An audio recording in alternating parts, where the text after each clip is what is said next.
कभी आपने सोचा है कि जिस व्यक्ति के साथ आप आज अपना जीवन बांट रहे हैं वो यूं ही नहीं आया। वो सिर्फ किसी डेटिंग ऐप का नतीजा, किसी परिवार की मर्जी या समाज का नियम भर नहीं है। वो आपके जीवन में इसलिए आया है क्योंकि आपकी आत्मा और उसकी आत्मा का रिश्ता इस जन्म से कहीं पुराना है। परमहंसा योगानंदा कहते हैं, आपका जीवन सिर्फ घटनाओं का मेल नहीं है, ये आपके कर्मों का सटीक परिणाम है। और जब बात पति पत्नी की आती है तो ये कर्म का सबसे गहरा और संवेदनशील रूप होता है। हम ये मानते हैं कि शादी एक सामाजिक बंधन है, लेकिन सच्चाई ये है कि शादी आत्माओं का पुनर्मिलन है। एक समय, किसी और युग में, किसी और जन्म में आप और वो आत्मा जिसे आज आप अपनी पत्नी कहते हैं, साथ थे। शायद प्रेमी थे, शायद मित्र थे, शायद रिश्तेदार थे।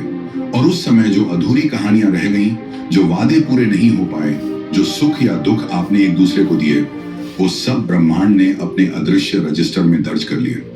लेकिन रुकिए दोस्तों, आपके लिए इतनी मेहनत करते हैं वीडियो बनाने में, तो वीडियो को एक लाइक और एक प्यारा सा कमेंट तो आप कर ही सकते हो। चैनल को सब्सक्राइब करके कमेंट में बताओ कि आप ये वीडियो कहां से देख रहे हो। चलिए वीडियो में आगे बढ़ते हैं। ये ब्रह्मांड बड़ा अद्भुत है, ये कभी भूलता नहीं। हर मुस्कान, हर आंसू, हर स्पर्श, हर चोट सब गिनता है और फिर सही समय आने पर आपको उसी आत्मा से दोबारा मिलवाता है। क्यों? ताकि या तो आप अधूरा प्रेम पूरा कर सकें या अधूरी शिक्षा पूरी कर सकें। कभी कभी ये मिलन मीठा होता है तो कभी ये मिलन दर्दनाक, लेकिन दोनों ही रूप में ये आत्मा की यात्रा का हिस्सा होता है। परमहंसा योगानंदा कहते हैं कि जब हम किसी व्यक्ति को देखते हैं और उसके साथ तुरंत एक गहरा जुड़ाव महसूस करते हैं, वो सिर्फ आकर्षण नहीं है, वो स्मृति है। वो आपकी आत्मा की याद है जो कह रही है, मैं तुम्हें जानती हूं, हम पहले भी मिले हैं। और यही कारण है कि कुछ लोग हमें तुरंत अपने जैसे लगते हैं, जबकि कुछ कितनी भी कोशिश कर लें, हमारे दिल में जगह नहीं बना पाते। आपकी पत्नी आपके कर्म का सीधा आईना है। जो सुख या दुख आपने किसी जन्म में बोया, उसका फल आप इसी जन्म में उसकी संगति में काटते हैं। अगर आपने पिछले जन्म में उसे प्रेम दिया, उसका साथ निभाया, उसके दुख में उसका हाथ थामा, तो इस जन्म में वो आपके जीवन में खुशियों का स्रोत बनेगी। लेकिन अगर आपने उसे ठुकराया, उसके भरोसे को तोड़ा या उसके प्रेम को ठुकराया, तो इस जन्म में शायद वो आपके जीवन में कठिनाइयों का कारण भी बन सकती है। ये सुनकर कई लोग डर जाते हैं, लेकिन असल में ये डरने की नहीं, जागने की बात है। क्योंकि पत्नी सिर्फ आपके कर्म का परिणाम नहीं, बल्कि आपके भविष्य का बीज भी है। जिस तरह आप आज उसके साथ रहते हैं, जिस तरह आप उसे सम्मान, प्रेम और सुरक्षा देते हैं, उसी तरह आपका अगला जन्म आकार लेगा। पौराणिक कथाओं में भी ये बात बार बार आती है। महाभारत में सावित्री और सत्यवान की कथा इसका अद्भुत उदाहरण है। सावित्री अपने पति सत्यवान को मृत्यु से बचाने के लिए यमराज के सामने खड़ी हो जाती है। ये सिर्फ प्रेम की जीत नहीं थी, ये आत्माओं के उस गहरे बंधन की शक्ति थी जो पिछले कई जन्मों में संचित हुई थी। उसी तरह रामायण में सीता और राम का रिश्ता, चाहे वो वनवास के कष्ट हों या लंका की अग्नि परीक्षा, ये सब उनके कर्म और आत्मा के पुराने वचनों का परिणाम था। परमहंसा योगानंदा कहते हैं कि जीवन में जो भी व्यक्ति आपके करीब आता है, वो आपको कुछ सिखाने आता है। और पत्नी तो वो आत्मा है जिसे ईश्वर ने आपके साथ सबसे लंबा समय बिताने के लिए चुना है। वो आपके सबसे गहरे दोष भी देखेगी और आपकी सबसे ऊंची अच्छाइयां भी। वो आपको गुस्से में भी देखेगी और टूटे हुए भी, हंसते हुए भी और रोते हुए भी। और इसी प्रक्रिया में वो आपके भीतर छुपे अहंकार, आलस्य और डर को तोड़कर आपको आत्मिक रूप से परिपक्व बनाएगी। कई बार हम सोचते हैं कि हमारी पत्नी हमारे जीवन में रुकावट है, जबकि असल में वो हमारी आत्मा की गुरु होती है। उसकी बातें, उसके सवाल, उसकी शिकायतें, ये सब हमारे भीतर झांकने का मौका देते हैं। ये हमें मजबूर करते हैं कि हम अपने भीतर के दोष देखें और उन्हें सुधारें। अब सवाल ये है कि अगर पत्नी आपके कर्म का हिस्सा है, तो क्या हम इसे बदल सकते हैं? परमहंसा योगानंदा कहते हैं, कर्म पत्थर पर लिखी लकीर नहीं है, ये मिट्टी की तरह है। इसे प्रेम, धैर्य और सेवा से बदला जा सकता है। अगर आप अपनी पत्नी के साथ ईमानदारी, प्रेम और करुणा से पेश आते हैं, तो आपके रिश्ते का कर्म भी धीरे धीरे मधुर हो जाता है। ये भी सच है कि हर पत्नी आपके पिछले जन्म का ही फल है, लेकिन हर दिन आप अपने अगले जन्म का भी बीज बो रहे होते हैं। और अगर आप चाहते हैं कि आपकी आत्मा अगले जन्म में भी प्रेम, शांति और सम्मान पाए, तो अभी से उस आत्मा के साथ वैसा ही व्यवहार करना शुरू करें। शायद ये सोचने वाली बात है कि हम अपने बिजनेस, अपने दोस्तों, अपने सोशल मीडिया के लिए इतना समय निकालते हैं, लेकिन उस आत्मा के लिए नहीं जिसे ईश्वर ने हमारे सबसे करीब रखा है। और ये भी सोचने की बात है कि क्या हम अपनी पत्नी को सिर्फ एक जिम्मेदारी मानते हैं या ईश्वर द्वारा भेजी गई एक आत्मा जो हमें हमारे कर्म पूरे करने में मदद कर रही है। आपकी पत्नी ही आपका कर्म है। वो आई है आपको आईना दिखाने, आपको बदलने, आपको सिखाने।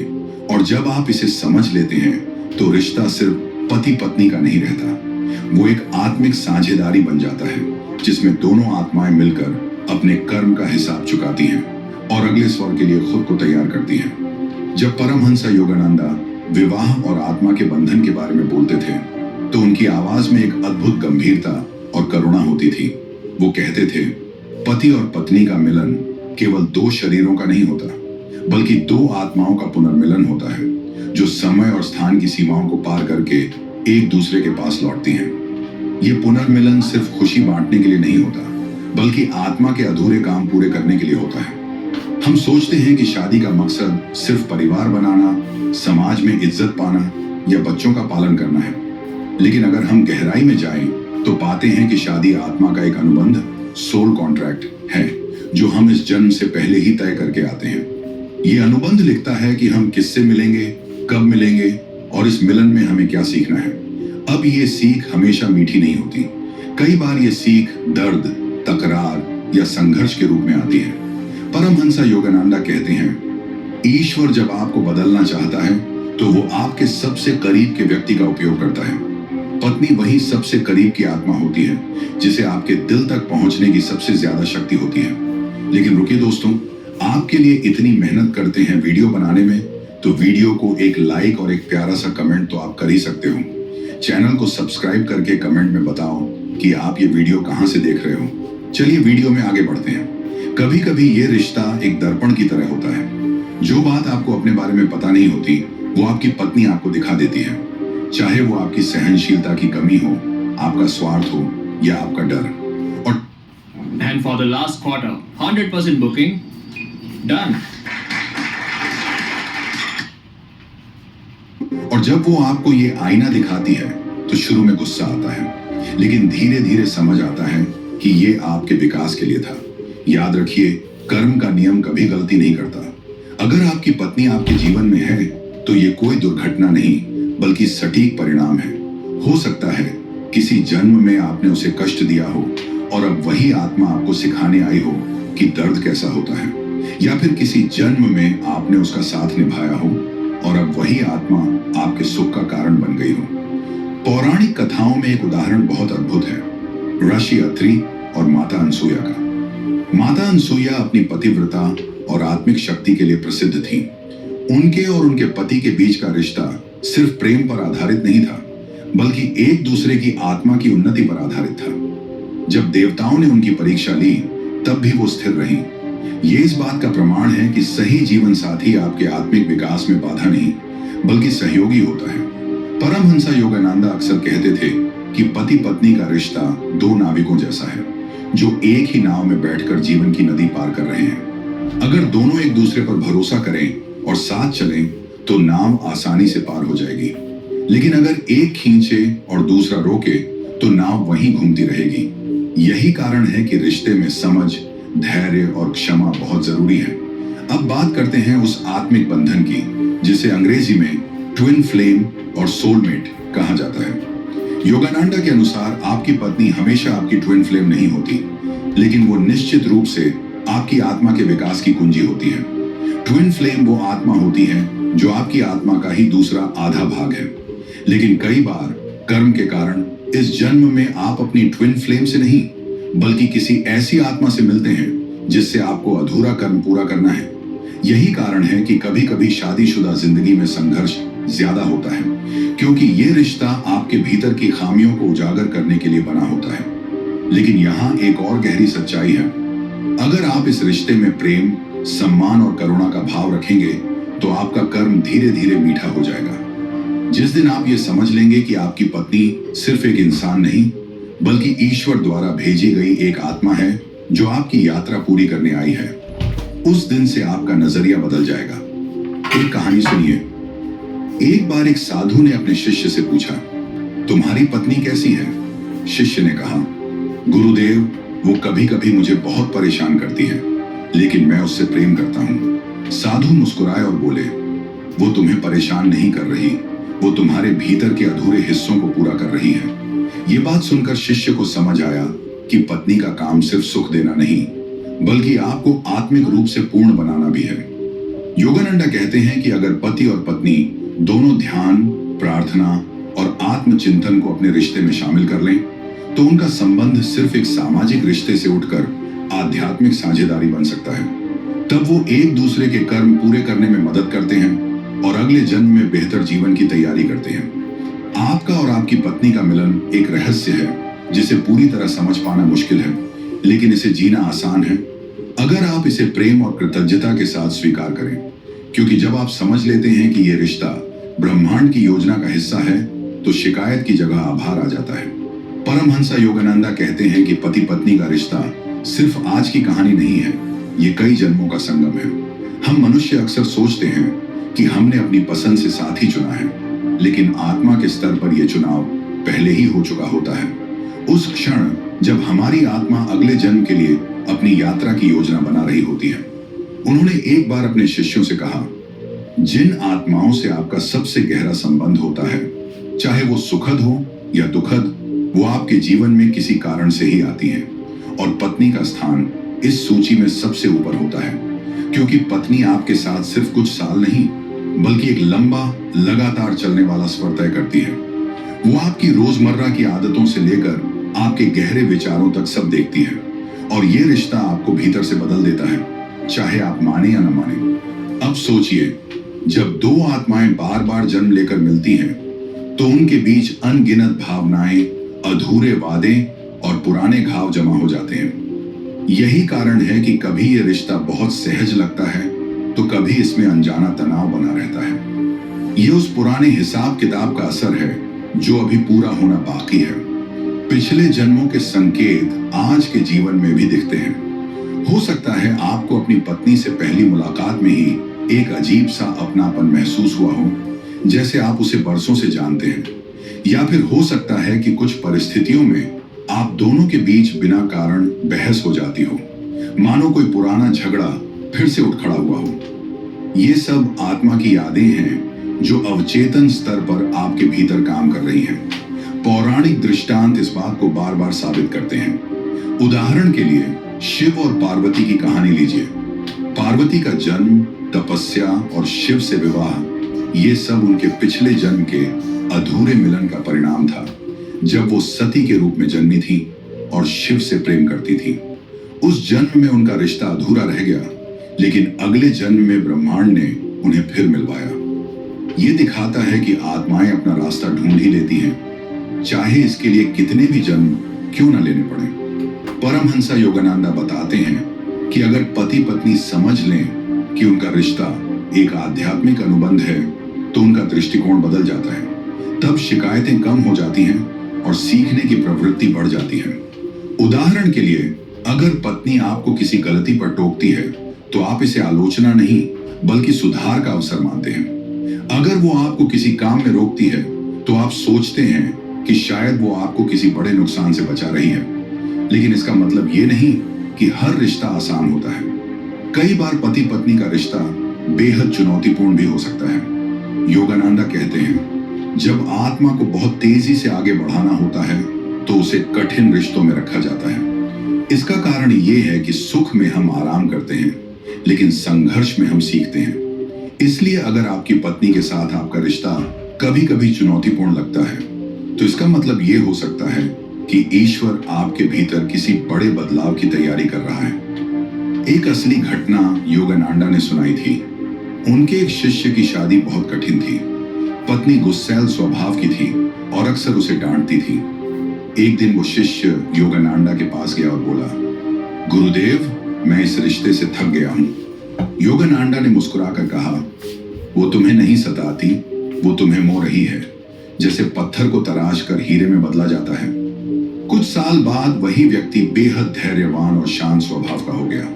उसने कहा, अगर मेरी पत्नी वैसी ना होती तो मैं इतना बदल नहीं पाता। यही कर्म का कमाल है। जो हमें लगता है कि हमारे खिलाफ है, वही हमारे लिए सबसे बड़ा वरदान बन सकता है। अब एक और गहरी बात, आपकी पत्नी सिर्फ आपके कर्म का नतीजा नहीं है, वो आपके कर्म को बदलने का जरिया भी है। अगर आप इस रिश्ते में प्रेम, सेवा और क्षमा को बढ़ाते हैं तो पुराने नकारात्मक कर्म धीरे धीरे घुलने लगते हैं। योगानंदा कहते हैं कि सच्चा प्रेम पुराने पापों को भस्म कर देता है, क्योंकि प्रेम ईश्वर का ही दूसरा नाम है। तो अगर आप चाहते हैं कि आपके अगले जन्म में ये आत्मा आपके जीवन में और भी मधुर रूप में आए, तो आज से ही उसके साथ वैसे ही पेश आएं जैसे आप ईश्वर के साथ पेश आते हैं। उसकी देखभाल, सम्मान और सुरक्षा को अपना कर्तव्य मानें। उसके सपनों को पूरा करने में मदद करें। उसके दुख को अपना दुख समझें और उसके सुख में सच्ची खुशी महसूस करें। और अगर कभी लगता है कि रिश्ता मुश्किल हो रहा है, तो याद रखिए, ये मुश्किल आपके विकास की सीढ़ी है।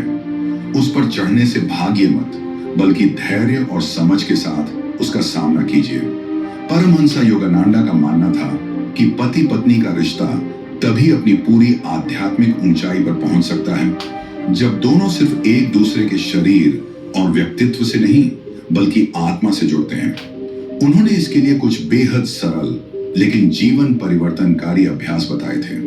पहला अभ्यास, संयुक्त ध्यान, कपल मेडिटेशन। योगानंदा कहते थे कि हर सुबह या रात पति पत्नी कुछ मिनट साथ बैठकर ईश्वर का स्मरण करें।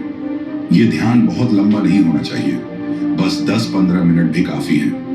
आंखें बंद करके एक दूसरे का हाथ पकड़ें और मन ही मन ये भाव रखें, हमारी आत्माएं ईश्वर में एक हैं और जो भी कर्म हमारे बीच है, हम प्रेम और क्षमा से उसे पूरा करेंगे। जब पति पत्नी साथ ध्यान करते हैं तो उनके बीच की नकारात्मक ऊर्जा धीरे धीरे मिट जाती है और उनके बीच गहरी शांति का प्रवाह शुरू होता है। दादा, कौन सा प्लांट है? टैंजरीन, बहुत मीठा होता है, तोड़ना नहीं है। योगानंदा कहते थे कि हर दिन एक दूसरे से कम एक बात कहें जिसके लिए आप आभारी हैं। ये जरूरी नहीं कि वो कोई बड़ी बात हो सकता है कि उसने आपके लिए चाय बनाई, या आपके लिए दरवाजा खोला, या आपको मुस्कुरा कर देखा। इस छोटे से आभार का असर बड़ा होता है, क्योंकि ये दोनों आत्माओं के बीच प्रेम और सम्मान को बढ़ाता है। तीसरा अभ्यास, क्षमा का संकल्प। कर्म का सबसे बड़ा बोझ हमारे मन में जमा हुई नफरत और शिकायत है। योगानंदा सिखाते थे कि रात को सोने से पहले एक दूसरे को मन ही मन माफ करें। चाहे दिन भर में कितनी भी बहस हुई हो, रात को ये भाव लेकर सोएं, आज जो भी हुआ उसे मैं जाने देता हूं, क्योंकि हमारा रिश्ता किसी भी तकरार से बड़ा है। यह अभ्यास धीरे धीरे पुराने घाव भर देता है और रिश्ते को हल्का बना देता है। चौथा अभ्यास, सेवा का भाव। योगानंदा का कहना था कि जब आप अपने जीवन साथी की सेवा करते हैं, चाहे वो खाना बनाना हो, उसकी देखभाल करना हो या उसकी परेशानियों को सुनना हो, तो आप वास्तव में ईश्वर की सेवा कर रहे होते हैं। इस भाव से की गई सेवा पुराने नकारात्मक कर्म को पिघला देती है। पांचवां अभ्यास, पवित्र दृष्टि। उन्होंने चेतावनी दी थी कि पति पत्नी का रिश्ता तब बिगड़ता है जब दोनों एक दूसरे को केवल शरीर तक सीमित कर देते हैं। अगर आप अपनी पत्नी को सिर्फ एक साथी नहीं, बल्कि एक दिव्य आत्मा के रूप में देखें, तो आपका व्यवहार बदल जाएगा। आप उसे कभी चोट नहीं पहुंचाना चाहेंगे, क्योंकि आपको लगेगा कि आप ईश्वर की रचना को चोट पहुंचा रहे हैं। अब बात आती है योगानंदा के गुप्त सुझावों की, जो उन्होंने केवल अपने निकटतम शिष्यों को दिए थे। वो कहते थे, रिश्ते में सबसे बड़ा जड़ है मैं सही हूं, तुम गलत हो। सबसे बड़ा वरदान है हम दोनों सीख रहे हैं। इसलिए जब भी बहस हो तो जीतने के बजाय समझने की कोशिश करें। याद रखें, आपका जीवन साथी आपका विरोधी नहीं है, वो आपकी आत्मा का सहयात्री है। एक और सुझाव था, रिश्ता तब टूटता है जब दोनों बदलने की कोशिश छोड़ देते हैं। अगर आप चाहते हैं कि रिश्ता लंबे समय तक गहरा और जीवंत रहे, तो रोज कुछ नया सीखें, अपने व्यवहार में सुधार करें और एक दूसरे को भी बढ़ने का मौका दें। योगानंदा इस बात पर भी जोर देते थे कि पति पत्नी को साथ में हंसना चाहिए। हंसी आत्मा की दवा है। जब आप हंसते हैं तो आपका मन हल्का होता है और पुराने बोझ टूट जाते हैं। इसलिए रोजमर्रा की जिंदगी में मजाक, हल्की फुल्की बातें और मुस्कान को जगह दें। आखिर में योगानंदा के शब्दों में, अगर आप अपनी पत्नी को सच में समझना चाहते हैं तो उसके दिल में उतरने की कोशिश कीजिए। वहां आपको सिर्फ एक स्त्री नहीं बल्कि एक आत्मा मिलेगी जो ईश्वर से आई है आपके साथ यात्रा करने के लिए। और जब आप उसे इस दृष्टि से देखेंगे तो हर तकरार छोटी लगने लगेगी और हर दिन ईश्वर का आशीर्वाद लगेगा। तो याद रखिए, आपकी पत्नी ही आपका कर्म है। वो आपके जीवन में आई है ताकि आप अपने पुराने कर्म पूरे करें, अपने भीतर छुपे दोष मिटाएं और आत्मा के सफर में आगे बढ़ें। उसे सिर्फ एक साथी नहीं बल्कि एक गुरु, एक मित्र और एक आत्मिक सहयात्री माने।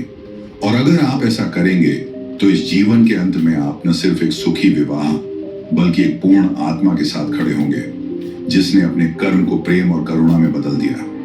जरा एक पल के लिए अपनी आंखें बंद कीजिए और अपनी पत्नी का चेहरा याद कीजिए। वो मुस्कान जो कभी आपको पहली बार मिली थी, वो आवाज जो आपके दिन की शुरुआत और अंत दोनों बनती है, वो पल जब उसने आपके लिए बिना कहे कुछ किया और शायद आपने तब महसूस भी नहीं किया। अब सोचिए, क्या ये सब यूं ही है? नहीं, ये सब एक अदृश्य धागे से जुड़ा है। एक धागा जो इस जन्म में नहीं बल्कि पिछले कई जन्मों में बुना गया है। वो आपके जीवन में इसलिए आई है क्योंकि ईश्वर ने तय किया था कि तुम्हें अपने कर्म पूरे करने हैं, अपनी आत्मा को आगे बढ़ाना है और इसके लिए तुम्हें उसी आत्मा की जरूरत है जिसे आज तुम अपनी पत्नी कहते हो। परमहंस योगानंदा कहते हैं, सच्चा प्रेम समय, मृत्यु और जन्म की सीमाओं को पार कर जाता है।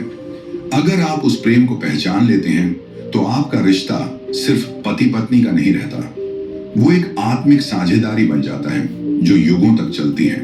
तो आज से जब भी आप अपनी पत्नी को देखें तो उसमें सिर्फ एक स्त्री नहीं बल्कि एक दिव्य आत्मा देखें जो आपके साथ ईश्वर के आदेश पर इस यात्रा में उतरी है। उसका सम्मान कीजिए, उसकी कद्र कीजिए और उसे वो प्रेम दीजिए जो कर्म को आशीर्वाद में बदल देता है।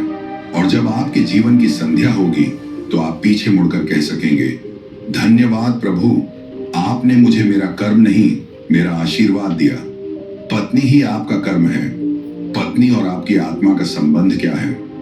कहा जाता है कि विवाह सिर्फ दो शरीरों का मिलन नहीं होता बल्कि दो आत्माओं का पुनर्मिलन होता है।